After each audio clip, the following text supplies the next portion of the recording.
Imagine with me that you are drowning, and you are unconscious. Two things. You're drowning and you're unconscious. Do you have a lot of time? If you're drowning and you're unconscious, do you have a lot of time? No, you don't have a lot of time. Which means your time is running out. And you know in Arabic, what word is used for when time is running out? The word for that is al-asr. And asr literally means time that is running out. It's the last part of the day when the day is running out. It's time of asr prayer.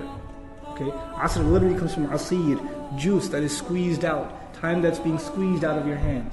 So Allah talks about this time. You're drowning, you're unconscious, your time is running out. What's the first thing you need to do to be able to survive if you're in that position? If you hope to survive, what's the first thing you're going to need? What do you think? Wake up. That's the first thing you're going to need. If you're unconscious, then you're finished. The very first condition has to be you have to wake up. And even if you were in the most wonderful dream, and in your dream you were enjoying the greatest success, you're driving a Ferrari down, they have these car commercials with the hills and the highways on the side, the water on the other side, right? You're in one of those cars, the top's been dropped off, and you're just cruising along the highway, enjoying life. That's your dream. But when you wake up, what do you realize? You're drowning. You're underwater. That's the first condition. You have to wake up. Once you do wake up, you say, oh man, this is a nasty reality and I was enjoying such a good dream. I should go back to sleep. If you do that, what kind of person would you be? Insane. You'd be insane. Or someone at least who has no courage to accept reality. Because they found reality to be very difficult, they decided they're going to put themselves back to sleep even though they woke up. Does this person, if he drowned, can he blame anybody else? The one who woke up and went back to sleep? You think?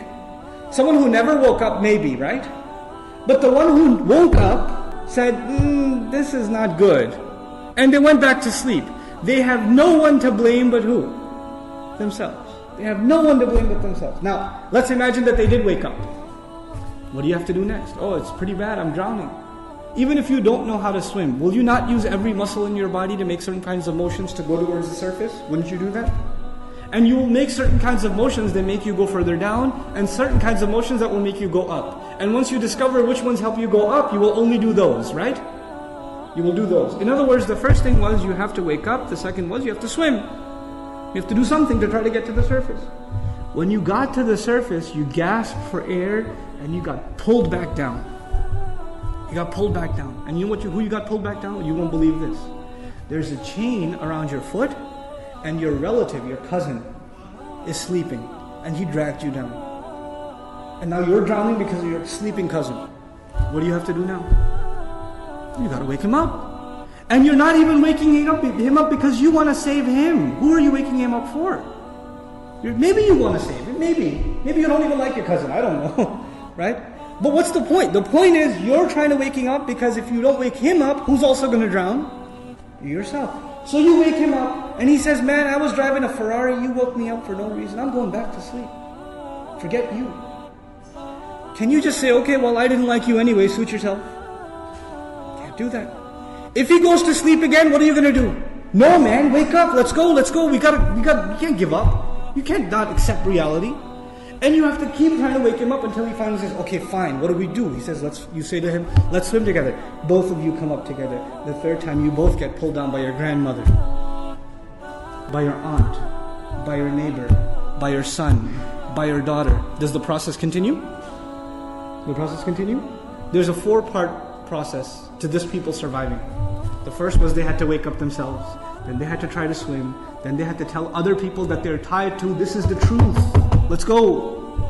And even if they got tired and one of them said, man, I can't do this anymore. We've been doing this now over and over again.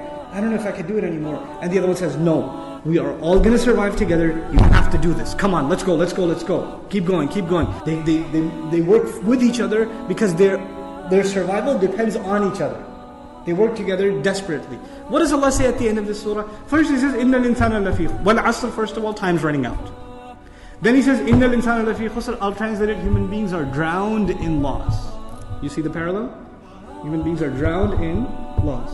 What's the exception? إِلَّا الَّذِينَ Those who believed. Believed what? Allah didn't say آمنوا بالله وملائكته وكتبه ورسله واليوم الآخر والقدر خيره وشره من الله تعالى والبعث بعد. Nothing. He didn't mention anything. Even though all of those things are included. According to the siyaq of the surah, the context of the surah, what is the first thing these people have to believe? That they're in loss, that they're drowning.